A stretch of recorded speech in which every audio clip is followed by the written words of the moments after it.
A paz do Senhor a todos. Estamos retornando para darmos continuidade à leitura da Bíblia em ordem cronológica.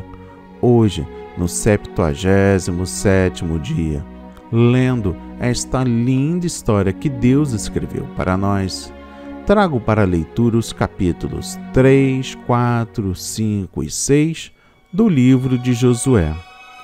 As inspirações do dia: a travessia do Rio Jordão, circuncisão, Páscoa e reunião em Gilgal. E por último, a conquista da terra prometida. No capítulo 3, destaca o versículo 3, a arca do concerto do Senhor. Deus estava bem presente entre o seu povo, mas de modo invisível, pois a arca do concerto estava entre eles, como símbolo dessa presença.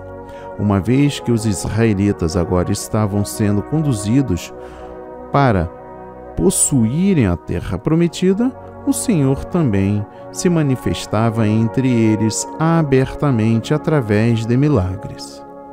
No versículo 5, santificai-vos.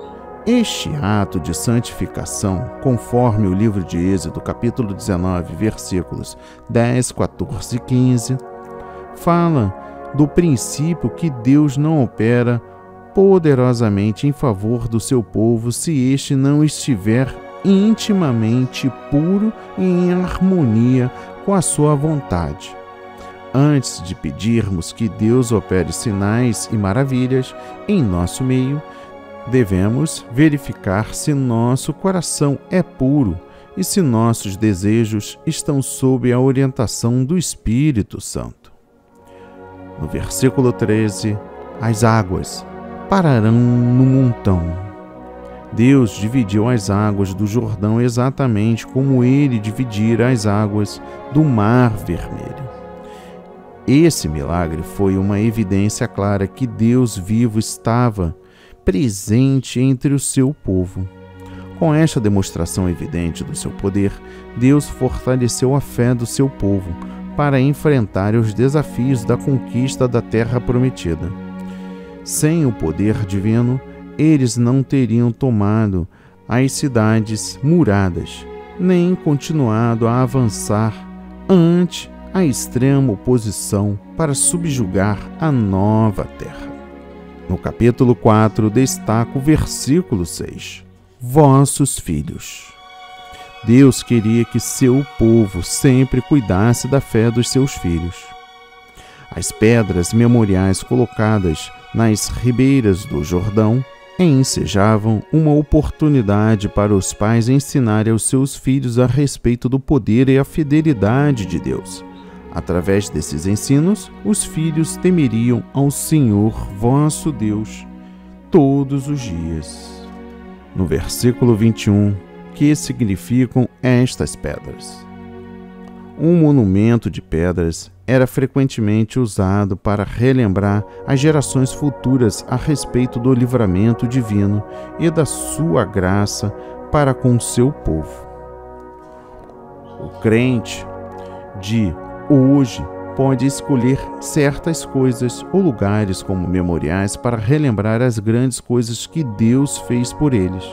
Estes memoriais devem ajudar-nos a ensinar a nossos filhos a dependerem de Deus para dirigir e ajudar enquanto viverem neste mundo. No capítulo 5, destaca o versículo 2, circuncidar. Sob o antigo concerto, a circuncisão assinalava todo filho homem, como descendente de Abraão e o servo do Senhor Deus. A circuncisão concedia-lhe o direito de participar nas bênçãos do concerto. Era ainda um sinal da sua submissão ao concerto. Embora o povo de Deus já estivesse na terra prometida, ainda era necessário o preparo espiritual da circuncisão e da Páscoa antes de iniciar a conquista propriamente dita. No versículo 14, príncipe do exército do Senhor. Josué tem aqui a confirmação da presença invisível de Deus e do exército celestial para batalhar lado a lado com o seu povo fiel. Este fato nos ensina que, como crentes, não estamos sós nas nossas lutas neste mundo. Existem forças espirituais que lutam a nosso favor, havendo também as que lutam contra nós. Temos o Espírito Santo, que permanece constantemente ao nosso lado como o nosso ajudador e protetor. E por fim, o capítulo 6. Jericó. A cidade de Jericó tinha uma área de cerca de 32 quilômetros quadrados. Era uma cidade-fortaleza não somente para os seus habitantes, como também para os da região agrícola em derredor. Os muros tinham cerca de 9 metros de altura e 6 de espessura. Jericó era considerada invencível por ter a proteção dos deuses cananeus. A captura de Jericó era a chave de toda a estratégia bélica de Josué, pois demonstraria que o Deus de Israel era superior aos deuses cananeus. Logo, a derrota dos cananeus era inevitável. No versículo 17, a cidade será anátema. Ser anátema significa que o objeto ou a pessoa era dedicado a Deus ou para destruição ou para seu serviço. Todos os cidadãos de Jericó foram condenados à destruição total. O conceito inerente do termo Eren é que Deus, o Criador, tem o justo direito de destruir aqueles que se dedicam inteiramente às práticas da iniquidade e da injustiça. Note também que Jericó era uma das premissas da conquista. Outras cidades não foram tratadas como Jericó. No versículo 20, o muro caiu abaixo. Os muros desabaram por um ato direto de Deus. A cidade foi tomada pela obediência de Israel à palavra de Deus e pela fé no seu poder miraculoso. Por muitos séculos, a cidade não foi reconstituída. Daí, poucos restos das ruínas foram encontrados nas respectivas camadas do solo em que ocorreu a destruição. Quase tudo que restou foi erodito pela ação do tempo. Que o alimento de hoje edifique a sua vida, te aproxime mais de Deus.